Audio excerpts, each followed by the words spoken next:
The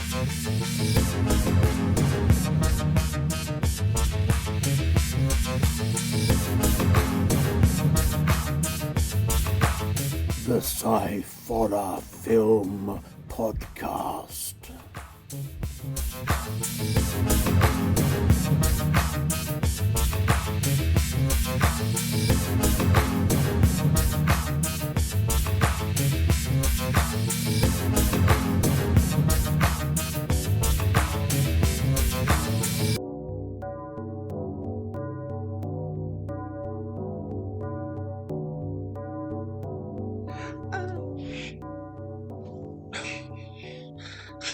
Sorry, I'm standing pain in my shoulder as I move. Hello and welcome to the Sciforror Film Podcast. I'm Andy Walker and I am joined, as always, by my son Scott. Hello, Scott. Hello. How are you, apart from the stabbing pain in your shoulder? That was really bad timing just as we started. That shoulder. It was really bad timing just as we started. I sort of get this stabbing twinge in my shoulder. I'm okay. Getting through the day. How are you? Oh, yeah. Um, yeah, pretty much. Ah, With some other bits, but yeah, on the whole, fair enough. no idea. No. Oh, well. Right, so this week we are doing science fiction. Science fiction. Don't ask me. I wasn't going to. Science fiction, and in keeping with the science fiction theme, They're weird, is it? I received an email about a gentleman that we reviewed a film by and we interviewed a while back called Stimson Sneed. Oh, yes.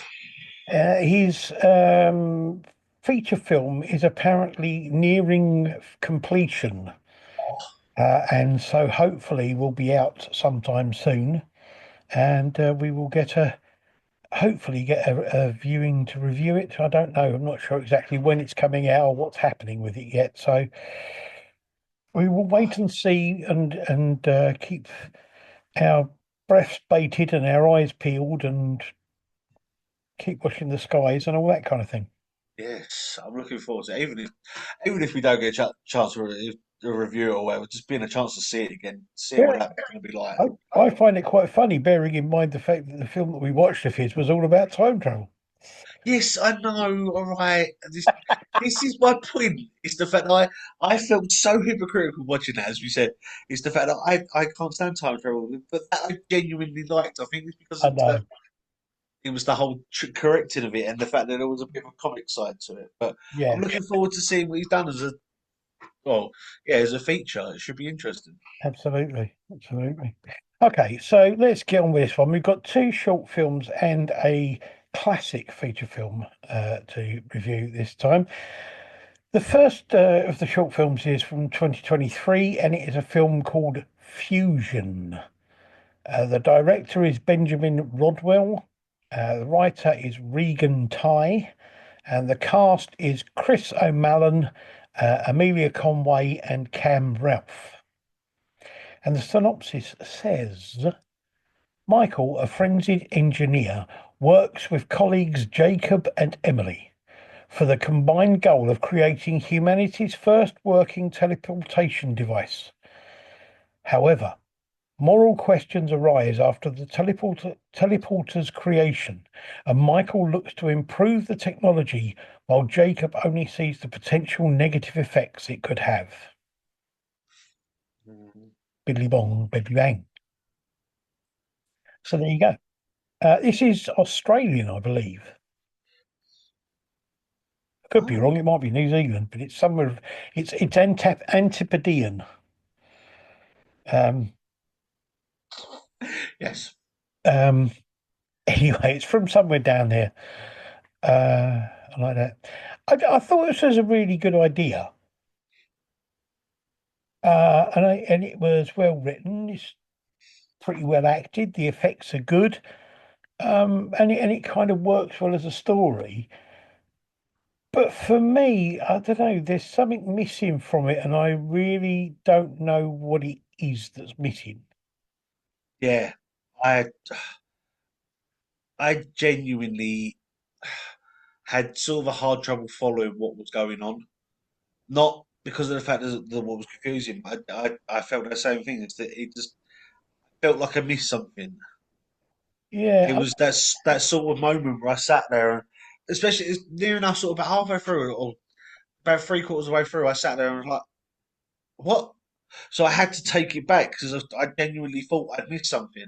mm, And I think I don't know. I agree. It's something there, but I can't quite put my finger on it. But it didn't feel complete to me. yeah. I mean, I don't know. It's not a bad film, No, but the whatever it is that I feel is missing, and I can't say what it is because it just feels like there's something that isn't there. I don't know yeah, what that thing is. But for that reason, it just kind of doesn't do anything for me. The mm. film, it was just a bit kind of like, oh right, okay, that was it. I think as well. The sort of the ending doesn't. It's sort of it's a very abrupt,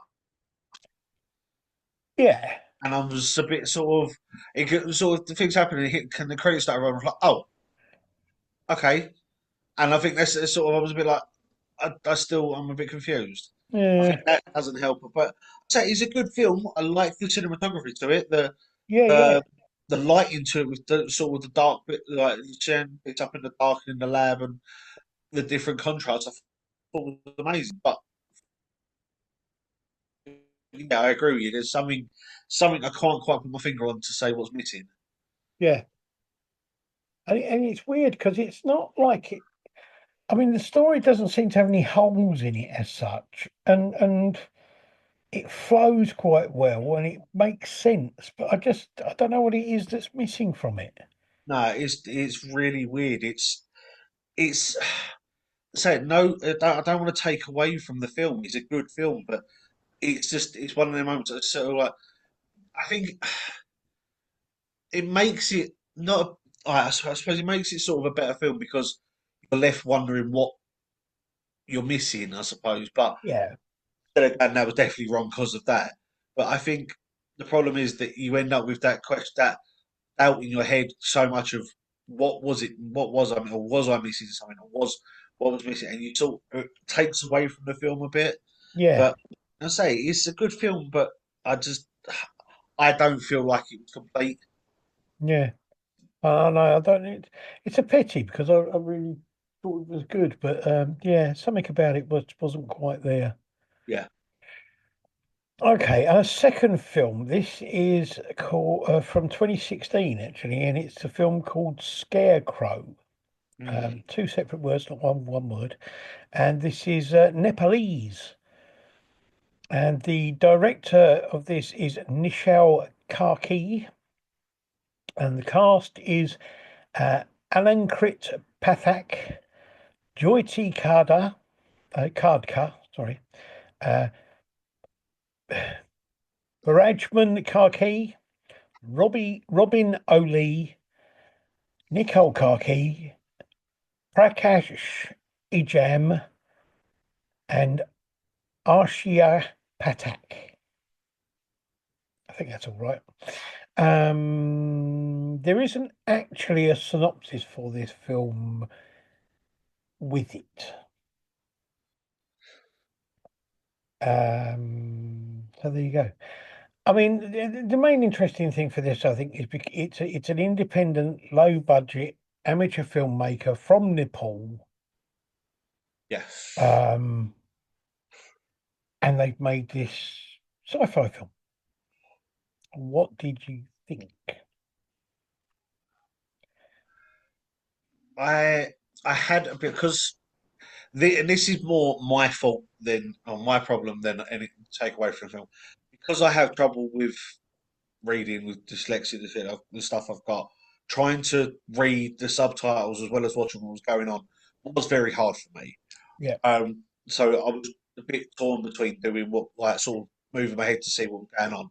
So it was a bit. hard for me that way. Still think it's a good film, a reasonably good film, as a, like you said, low budget film from a country that, in my mind, I can't think of many films that have come from there Yeah, that have made it. I suppose this to sound horrible, but made it out of the country. yeah, Like there might be films that they've made in country that stay in country, but not that they've put out to the world. And fair play to them for doing it because it's a, as we as we know, it's a vicious world with people taking the mickey out of it or ripping things apart. But I think absolutely. to get to have that sort of that stand and do it is really well done, really good. I'm saying I was a bit confused about what was going on at times because I was missing bits. Yeah. Well, I mean, to be honest, I wasn't totally sure what they were trying to say with the film, if anything. Yeah, It's obviously got something to do with an alien visitation, but was the yeah. main character abducted? I'm still not sure. No, it's all. I sort of got to the end and I was like, I don't know whether or not I missed something because I was reading it or because I was watching bits, and I sat there like I. Yeah, And there were times saying this is sort of like the other one. I felt there was a little bit of something missing, but as we've said before, if this is a, like, as far as I'm guessing, it's a first time film for them yeah, to, well, especially a newish film for them to do with a low budget. It might not have been ironed out properly. yeah. I mean, it's not bad. It's not great, but it's not bad. Um, I, I honestly hope that they've made other films or that they are making other films, and that it would be good to see if we can find any and see where they've gone with it and how Yeah, they've gone on. But I think I don't know. Again, it was something missing from it, and it just didn't quite work for me. yeah. It was just it's really bad because I don't want to sort of put a downer on it, but it's a good film as far as having them doing it and actually going, do you know what, we're going to do it, we're going to do this. And that I get the fact that maybe the premise and the idea behind it of the whole alien abduction thing Mm, was a good idea, but I think the execution of it wasn't possibly as ironed out as well as they would like to have been. yeah, I agree. I agree.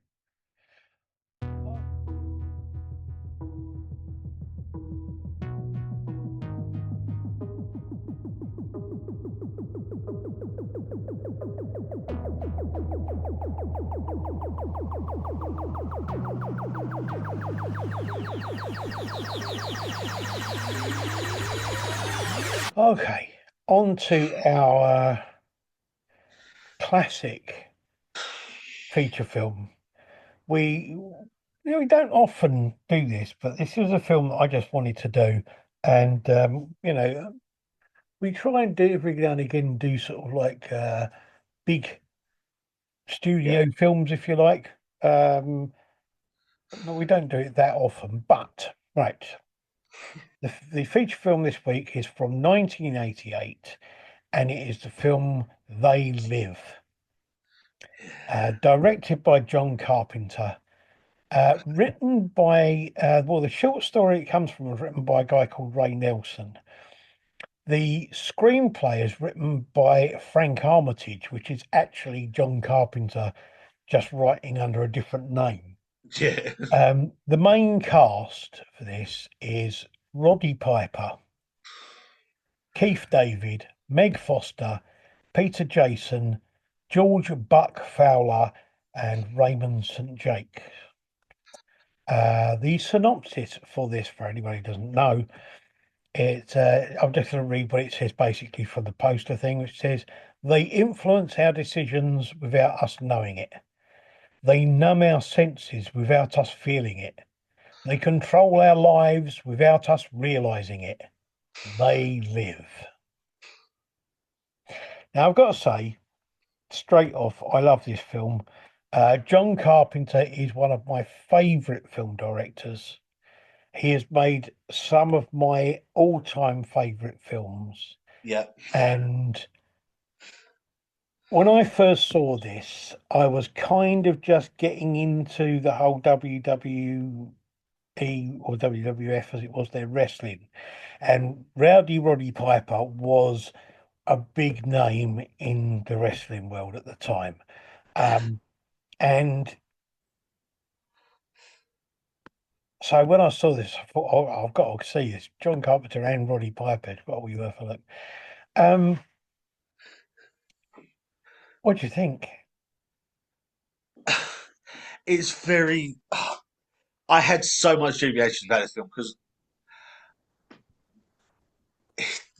notoriously, when we've picked films from the 80s for sci-fi, they haven't gone that well. Mm, And but I said I did the same thing. I love John Carpenter stuff. He's done some of my favourite films, um, especially some of the obscure films as well. I love of his. I was very shocked when I saw the cast because I'm a massive fan of Keith David as well. I think he's an amazing actor. yeah, he is good. I He's got such a range, and the stuff that I've seen him in and stuff that I've heard him do, it amazes the life out of me. Saw Roddy Piper in it again. I was sort of dumbstruck, and I was like, "What?" Um, because I've only known him from WWF. I've only known him like doing like sort of stuff like that. So it was weird. It was weird. Yeah, Um, I could sort of see in parts why they chose like Roddy Piper to do bits when he was doing the whole like building scene without his top on and like the muscle ripped of it. I sort of understand that. And okay, yeah, he's got the look, but it's a very odd film. oh, it is. It's a very odd film, but I mean, taking it from a technical point of view, the camera effects and Oh the yeah, makeup and all of that kind of thing are just absolutely excellent. and yeah, the switching between like the edit they done with when they were showing him wearing the glasses and what he was seeing, the Yeah, switching between that and what he was seeing, and then when he was taking the glasses off and seeing like what was meant to be there, I thought was amazingly done. It is very weird though, and I sat there and I thought to myself about this so much. It's the fact that in the 1980s, especially 1988, 89 when this was done, there wasn't that much of a big they're controlling us sort of factor. yeah. It's very weird that nowadays there are a lot of people that if they watch this would see this as evidence. Yeah, this feeds every conspiracy Oh theory yes, you can name. It's is exactly what I sat there. I sat there and watched it, and I was like, I always wanted to get my notebook and just check, just put a tick every time I thought of a conspiracy, and I know I would have filled it up because yeah. there was the whole aliens in charge of things, the government are under alien control. They're telling us through subliminal message, and I'm like, oh, there's about six just in one scene. And it's the whole thing about the rich are colluding with the aliens to get richer and Yeah, all that. and it's just like and they control the media and stuff like that. And I was like, and I said, there's what's one scene? I was like, oh, there's six or seven right there. And Yeah, like that's in the first 5 minutes of the film.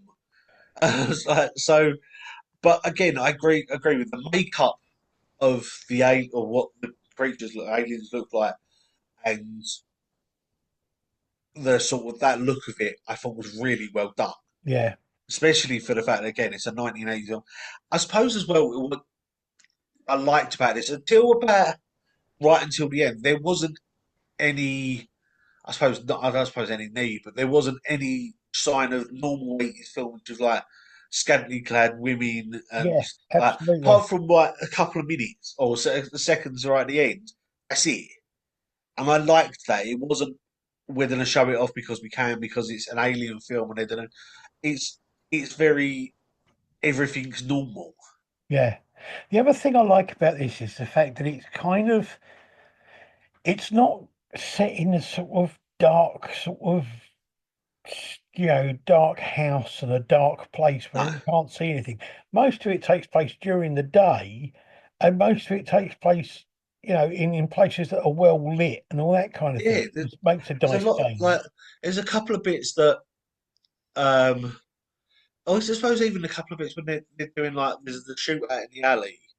Even that's a very well lit alley. It's not like dark and dingy, and there's still bits that I think that if it had been dark, it wouldn't have mattered. But the fact that they showed everything. Yeah. I think the other thing is the fact that maybe because it was Roddy Piper, and because of the fact that he comes from the background of wrestling and wrestling entertainment, the things in it, like the scene in the alley where him and Keith David are having the big fight, Yeah. looked very real. It wasn't, Yes. it was really well done and well staged. And Yeah. same with all the action scenes when they were fighting, shooting the police and all them, I will say, I do think by the looks of that, though, Roddy Piper definitely had a lot more fun than he was meant to shooting them guns. Oh yeah, yeah. I He was think that definitely doing a whole Rambo thing standing there.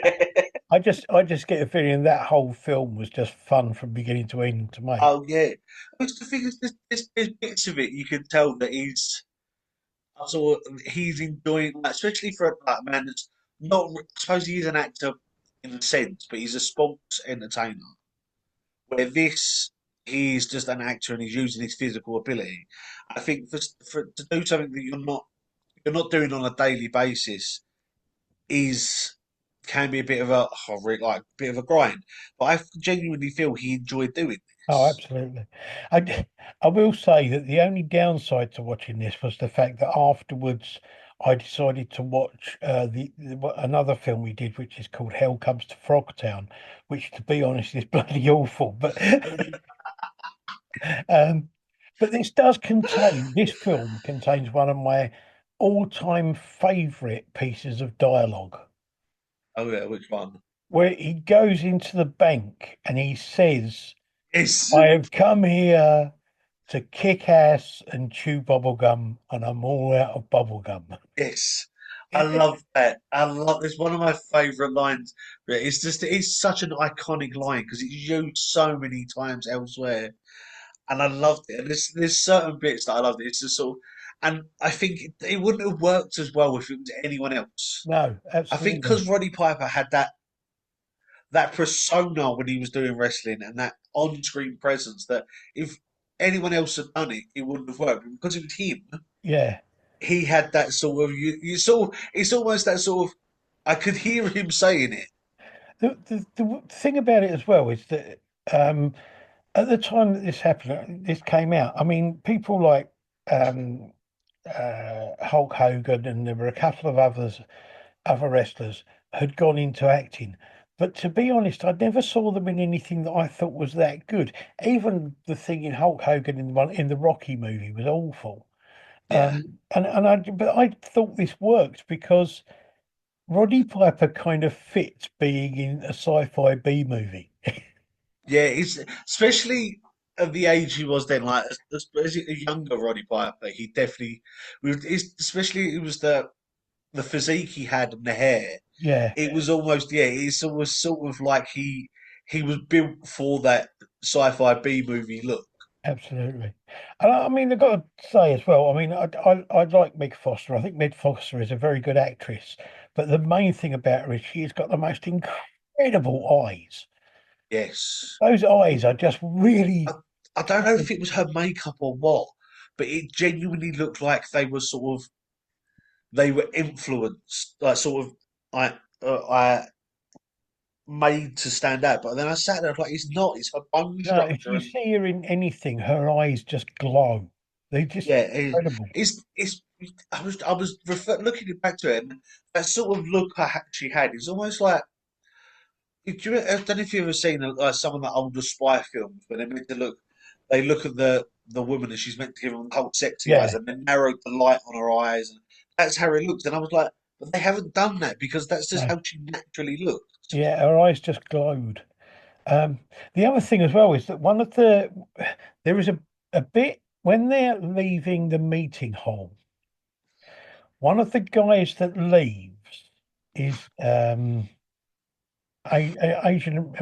American guy, and you see him just fleetingly. He comes out, turns to look at the camera, and then runs off. Interestingly, he plays one of the bad guys in the gang of bad guys in what is it? I think it's Die Hard. It's definitely one of the Die Hard films. He stands behind a counter in the Die Hard film, and it's like I think I'm sure it's Die Hard, and it's like it's like it's got sweets and chocolates Yeah, underneath, and he nicks some of the chocolates out of it and eats them while he's waiting there for the police to come yeah. through. And he's the same guy who was in this just fleetingly. Um, so that was quite interesting seeing I that. will say as well that the on-screen chemistry that you could see between Roddy Piper and Keith David, I think it works so well. And I agree that the fight scene that they had and the arguments they had and the sort of conversations they had looked so natural. When they have the big fight, and then he finally gets to show him what's Yeah, going on, give him the glasses. The scene after that, when they're walking down the road and then they go into the sort of the sort of hotel motive. place, Yeah. that whole thing, I just thought, how did they manage to do that without laughing? Because Oh, yeah. It looked so dodgy, but yeah, to have them both walk in and they're both big guys, but just to keep completely straight faced and I just. They probably did crack up a few times, but I, it's such. But saying, I think it's such a good thing between them. yeah, no, and I really like it. And what I also like in a way is the fact there isn't a real ending to the film as such. No, Because although it kind of comes to an end, you kind of left with this thing of, well, what happens next? What? yeah, because all it's done is they're exposed. They're not Yeah, gone. They're not like defeated. They're just exposed, and yeah, everyone can see them now. And no sort of, but it's not left us. There's no sort of they went home or they would. It's sort of it's like so what happened, yeah. No, and it's I like that. It's sort of yeah, left in a way that it's fine done that, but if they wanted to, they could carry on. But I like the fact that it's did left of that whole. So what's happened? yeah, yeah. It was good. It was good, and I just think it's a great story. And I wanted to. I'm trying to get hold of a copy of the short story it comes from is actually in an anthology, and I've been trying to get hold of a copy of it, but it's really difficult to get hold of now. Yeah. Um, but I think it's a really good story, and it's really well made. And I think it's perfectly acted by the people who are in it. If it had been anybody else, I don't think it would have worked as well. No, I think this is the thing. Is I think apart from Keith David, I suppose went on and done some good things there. I suppose like because I've watched like read a couple of the reviews and people are like I would have worked so much better with say like Kurt Russell stuff like that. And I'm like I don't think it would have done I don't think because they're so too either. much of a serious actor. If it Yeah, had been a serious actor, or if it had been, I suppose, even more of a comic actor, yeah, it wouldn't have worked. But having Rodney Piper and Keith David there as that sort of mix between I suppose, novice and sort of actor, that chemistry they had worked so well. yeah. No, I agree. I think it's good, and I think it's just all round. It's a great film, it's another one of. I think I've got a list of about 10 films that John Carpenter made that I would say are kind of. I wouldn't say there are any films that I would say were 100% perfect, but Yeah, they kind of got everything right, you yeah. know.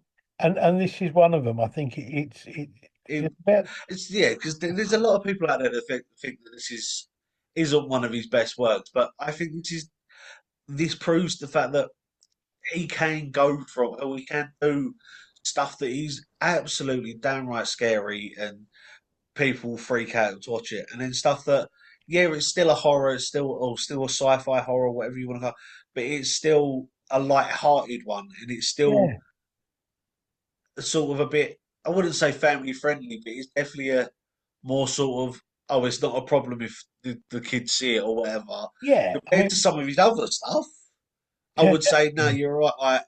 No, you're not doing it. But that I'm like, yeah, it's not a problem. It's a light-hearted one of his films, and I think he's such a talent to be able to portray that. Absolutely.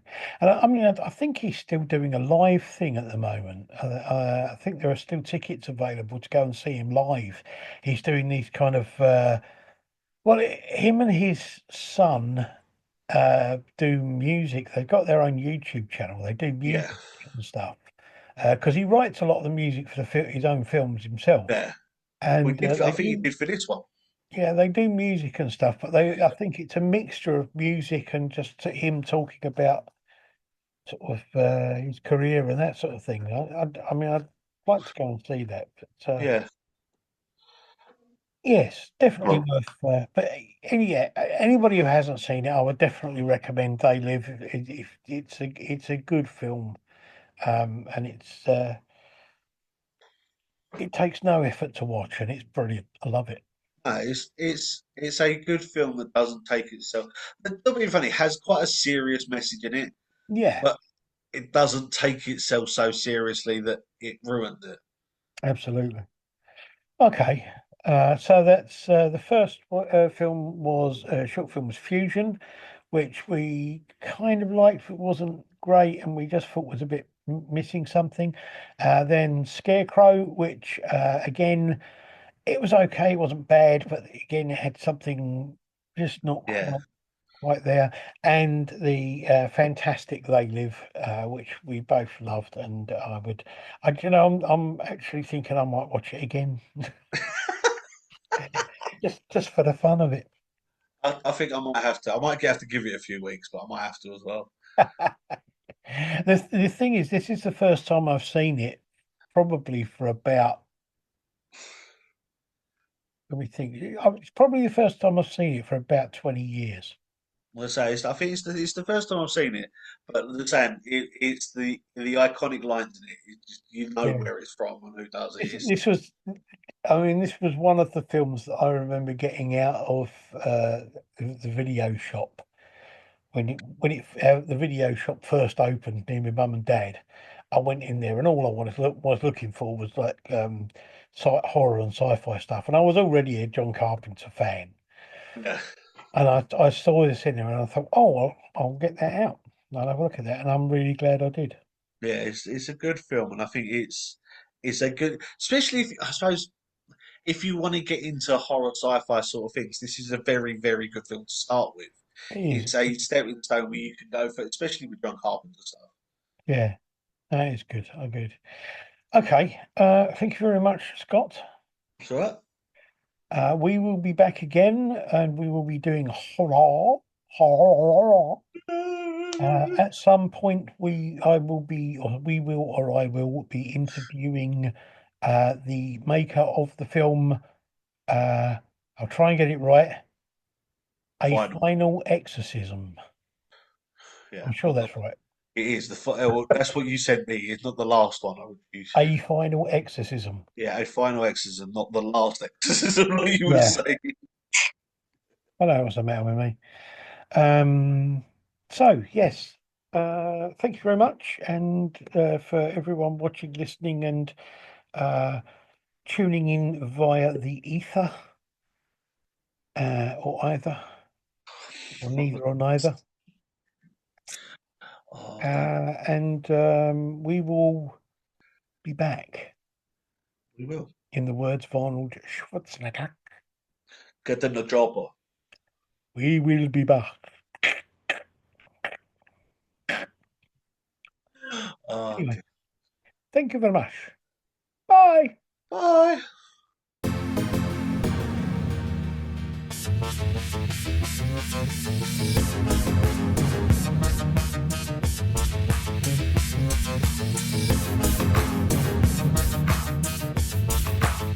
The Sciforror Film Podcast.